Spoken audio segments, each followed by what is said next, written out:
Hello good evening friends. Market ने काफ़ी surprise दिया। Highly volatile day, highly exhaustive day, at least for me. Like जिनके पास longs थी, जो मैं वैसे तो मेरे पास काफ़ी पहले से लॉन्ग्स बनी हुई थी, लेकिन जिन्होंने कल लॉन्ग्स बनाई थी उन्होंने कभी एक्सपेक्ट नहीं किया होगा, इंक्लूडिंग मी। मैंने भी एक्सपेक्ट नहीं किया था कि मार्केट इधर ओपन होके नीचे आ जाएगी। बट एनीवेज, आज मैं अपने लॉन्ग से टोटली आउट हो चुका हूँ। लॉन्ग से आउट होने की वजह यही है, मैं इधर कहीं लॉन्ग से आउट हो गया था, इस जोन के आसपास। सो दैट इज 17,100, यानी कि कल का लो टूटते ही मैं इससे बाहर निकल चुका था। लॉन्ग्स, इंटायर लॉन्ग्स से मैं बाहर हो गया हूँ। एज ऑफ नाउ मेरे पास ना तो लॉन्ग, ना तो पुट है, ना तो कॉल है।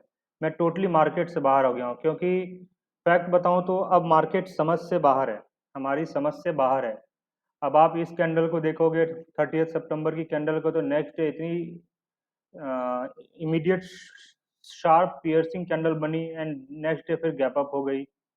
फिर कल इतनी अच्छी कैंडल बनी और आज टोटली इंगल्फ्ड हो गई। तो ये टोटली मेरे कहते हैं ना, टीए इस वक्त काम नहीं कर रहा है। अभी इस वक्त सिर्फ news and everything is working, और सेंटिमेंट जो है, फेड की अनाउंसमेंट है, रशिया यूक्रेन का वार है, तो एक एक न्यूज, एक एक, और फियर इंडेक्स भी काफ़ी बढ़ा हुआ है। लोग काफ़ी कंसर्न्ड हैं कि इन्फ्लेशन की डेटा हर तरफ आ रही है। Nasdaq all time, sorry all time नहीं, 52 वीक लो पे है, डाउ जोन्स लो पे चल रहा है।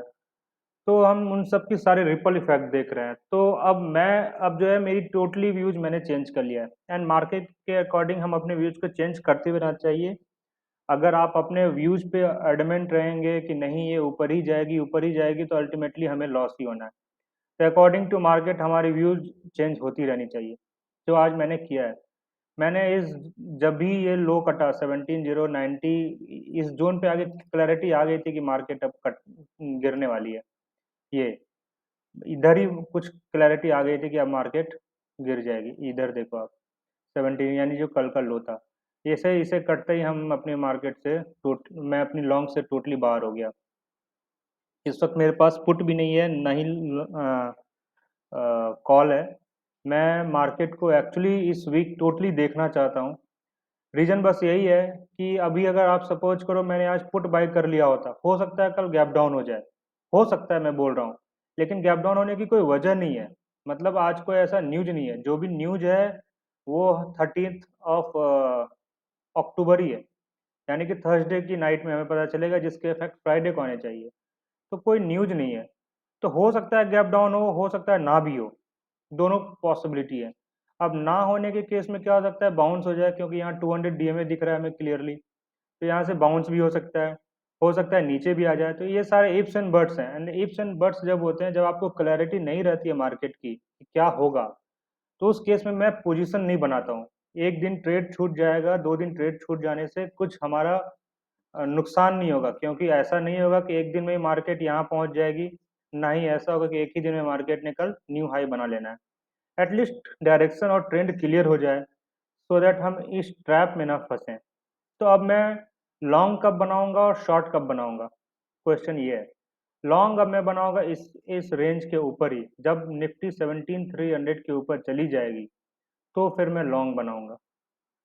अब जो अगर मैं सिस्टम में एंट्री करता हूँ, और अगर मुझे शॉर्ट बनानी होगी तो मैं 16,780 के नीचे शॉर्ट्स बनाऊंगा। इसके नीचे 16,780 के नीचे शॉर्ट, 17,300 के ऊपर लॉन्ग। तो इस बीच में हम करेंगे क्या? अगर यहाँ निफ्टी आ जाती है और 15 मिनट में बाउंस करती है, लेट से यहाँ पे आके बाउंस करती है, तो मैं इधर के कहीं 16,500 के पुट सेल करूंगा फॉर ओटीएम। मैं इस वक्त इंट्राडे ट्रेड्स करना प्रेफर करूंगा। कोई ओवरनाइट पोजीशन कैरी नहीं करना चाहता हूं मैं, क्योंकि एवरी डे मार्केट हमें सरप्राइज दे रहे हैं। आप लॉन्ग होके जाओ, मार्केट शॉर्ट हो जाएगी, आप शॉर्ट लेके जाओ, मार्केट लॉन्ग हो जाएगी। तो मैं इस पूरे जोन में, यानी कि 17,300 एंड 16,800, 790 है, मैं 800 ले रहा हूँ राउंड फिगर में। तो यानी कि ये जो 500 का रेंज है, इस रेंज में मैं कोई ट्रेड नहीं लेना चाहता हूँ। मैं 16,500 की पुट सेल करूंगा और इस 17,500 की कॉल सेल करूंगा। और अगर इधर कहीं आ रहा है 16,800, तो 17,200 भी सेल कर सकता हूँ मैं, क्योंकि परसों एक्सपायरी भी है। इस तरह से। और मेरे सारे ट्रेड्स प्योरली इंटरडे होंगे। कोई भी ओवरनाइट पोजीशन कैरी नहीं करूंगा, जब तक कि एक डिसाइसिव डिसाइसिव नहीं हो जाती है मार्केट में, या फिर मैं ऐसा बोलूँ कि मैं इस वीकली चार्ट को देखना चाहता हूँ। तो आज 2 दिन हो गए हैं, 3 दिन हमें और वेट करना है, 3 दिन आई कैन टोटली वेट। ये देखो आप, ये वीक में कितनी अच्छी इसने कैंडल बनाई थी, next week was also very good candle. तो मैं कल एक्सपेक्ट कर रहा था कि कल जो हमारी कैंडल ऊपर की तरफ बनी थी और ऊपर जाए, बट आज रिवर्स हो गई है। तो ये अब टोटली मुझे देखना है, जैसा कि मैंने आपको बता दिया, ये एक रेंज है और ये इस रेंज में मैं कोई ट्रेड नहीं ले सकता हूँ। मैं नहीं ले सकता हूँ, ऑप्शन सेलर्स कर रहे हैं जो ऑप्शन सेल करते हैं, स्ट्रैडल स्ट्रैंगल वाले कर रहे हैं। मैं डायरेक्शनल प्ले करना ज़्यादा प्रेफर करता हूँ, या फिर आप कहो कि मैंने आज तक वही किया है, तो मैं कुछ नया एक्सपेरिमेंट नहीं करना चाहता हूँ इस वक्त। इंट्राडे करूँगा मैं, एंड नो ओवरनाइट पोजीशंस।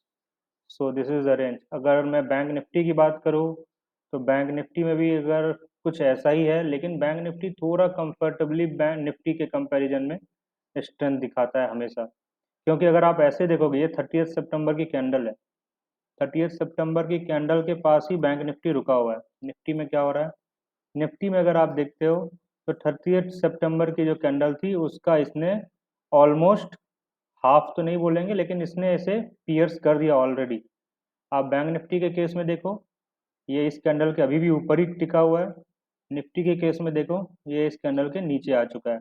तो क्लियरली हमें ये पता चलता है कि बैंक निफ्टी अभी इस वक्त निफ्टी के कंपैरिजन में ज़्यादा स्ट्रांग है। तो ऐसे केस में क्या करना है, हमें बैंक निफ्टी पे ट्रेड्स बना सकते हैं, बैंक निफ्टी के ऊपर ट्रेड्स कर सकते हैं अगर करना भी है तो। और निफ्टी पे जैसा कि मैंने आपको बताया, हम इस रेंज की कॉल सेल करेंगे, 17,300, 17,400, 16,500, 16,600 की पुट सेल करेंगे। कब तक करेंगे, जब तक कि इस दोनों रेंज में से कुछ ब्रीच ना हो जाए, या फिर 75 मिनट पे एक प्रॉपर कैंडल फॉर्मेशन ना हो जाए। जैसे कि आप देखो, ये सपोर्ट था, यहाँ पे एक कैंडल बाउंस हो गया, एक हैमर, ये हैमर नहीं है, मैं हैमर जैसा बोल रहा हूँ, हैमर जैसा बना, और उसके बाद एक अच्छी मूवमेंट आई, फिर यहाँ तक गया, ये इस जोन तक। यहाँ पे ये काफ़ी इंपॉर्टेंट था, इसलिए मैं कल बात कर रहा था कि ये यहाँ तक आ सकती है, क्योंकि ये 75 मिनट पे इसने 4 बार इधर रेजिस्टेंस लिया था, लेकिन खैर वहाँ तक तो हम पहुँचे भी नहीं। और या फिर इधर कहीं या इधर कहीं एक प्रॉपर सेल ऑफ कैंडल बने, इन दोनों के बीच हम रुके रहेंगे। देखते हैं कल मार्केट क्या सरप्राइज देता है। वंस अगेन, एज ऑफ ना, जैसा कि मैंने आपको बताया, no trades, no longs, no puts. मैं पीसफुली सोना चाहता हूँ इस वक्त, क्योंकि कल लॉन्ग लेके गया एसजेएक्स नेगेटिव, फ्राइडे को लॉन्ग लेके गया एसजेएक्स 200 पॉइंट नेगेटिव। तो ये सब हेडेक फ्री रह के मैं 2-3 दिन या तो अवॉइड करूँगा, या इंट्राडे बस ऑप्शन सेलिंग फॉर ओटीएम्स को करना प्रेफर करूँगा इस वक्त। Thank you very much.